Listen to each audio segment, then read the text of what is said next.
Picture this. A medieval banquet. Everyone feasting when suddenly someone sneezes. Sounds ordinary, right? But that sneeze belonged to King Charles VI of France, and it sparked chaos.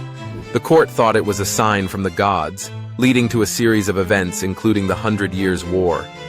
Yes, a sneeze. Just imagine the poor royal who accidentally set off a historical chain reaction with a simple ACHOO.